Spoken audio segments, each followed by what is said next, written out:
आइए एक चैप्टर के बारे में हम चर्चा करते हैं और उस चैप्टर का नाम होगा संप्रभुता।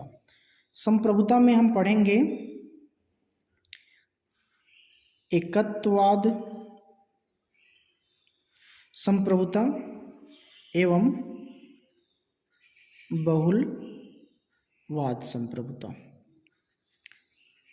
अब हम सबसे जानेंगे कि संप्रभुता होती क्या है। तो आपको पता होगा कि राज्य के जो चार तत्व हैं, जिसमें से जनसंख्या, भूभाग,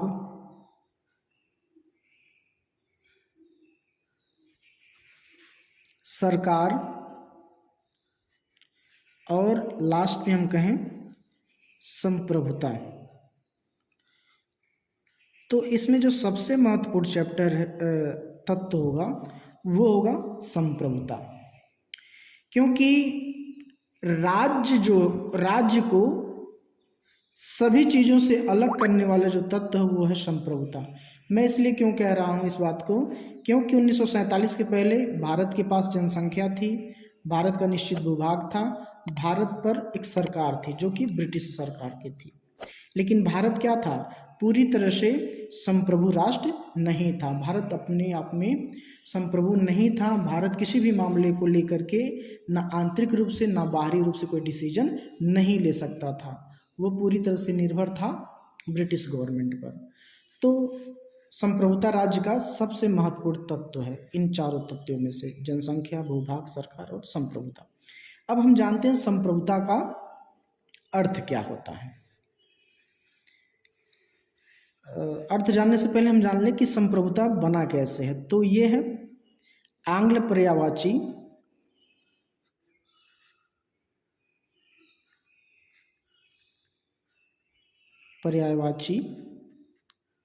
जो है सावरे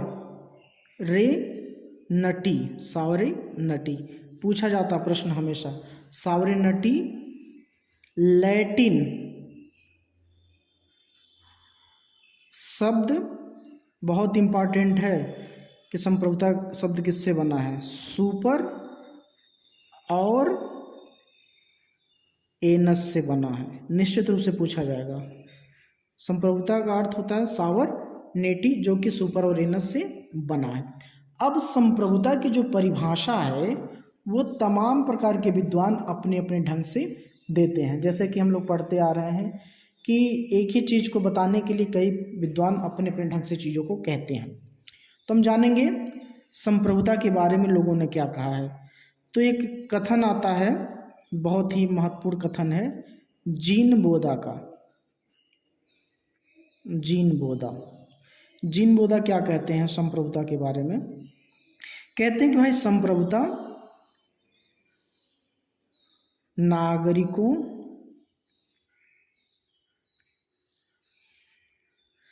और प्रजा जनों के ऊपर, बहुत इंपॉर्टेंट है, ऊपर राज्य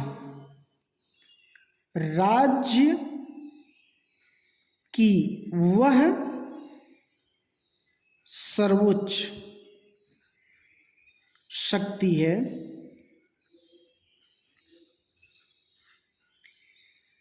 जिस पर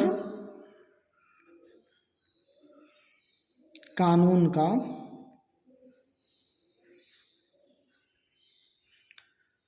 कोई अंकुश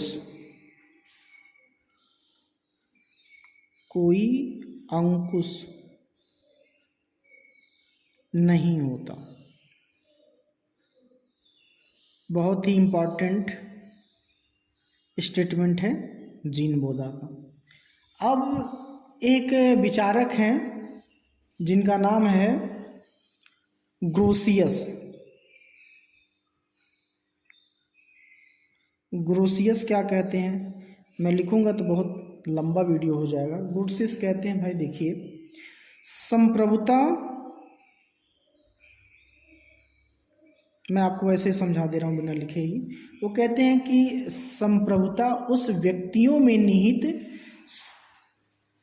सर्वोच्च राजनीतिक शक्ति है जिसके कृत्य अन्य किसी पर आश्रित ना हो और किसी की आज्ञा का उल्लंघन ना किया जाए।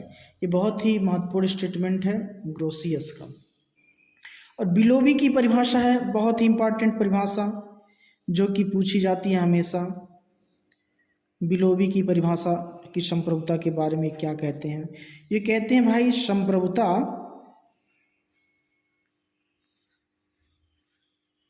राज्य की सर्वोच्च इच्छा है,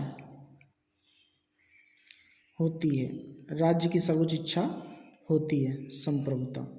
ये स्टेटमेंट है बिलोबी का। निश्चित रूप से यह प्रश्न पूछा जा सकता है। अब संप्रभुता के हम दो पक्ष को जानेंगे। बहुत ही शॉर्टकट में मैं बता रहा हूँ। दो पक्ष कौन कौन से हैं? संप्रभुता के दो पक्ष।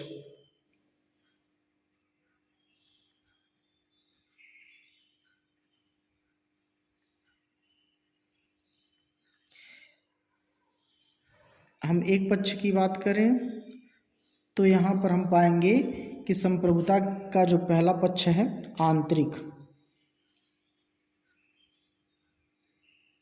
संप्रभुता, दूसरा हो जाएगा बाहरी संप्रभुता। ये तो हो गई आंतरिक संप्रभुता और हो गई बाहरी संप्रभुता। तो ये दोनों संप्रभुता कहती क्या है, इसके बारे में हम अगले वीडियो में चर्चा करेंगे, क्योंकि वीडियो बहुत लंबा हो जाएगा। मैं आपसे ये कहना चाहता हूँ फिर से कि हमारे चैनल पर नए हैं तो चैनल को सब्सक्राइब, लाइक, शेयर जरूर करिएगा।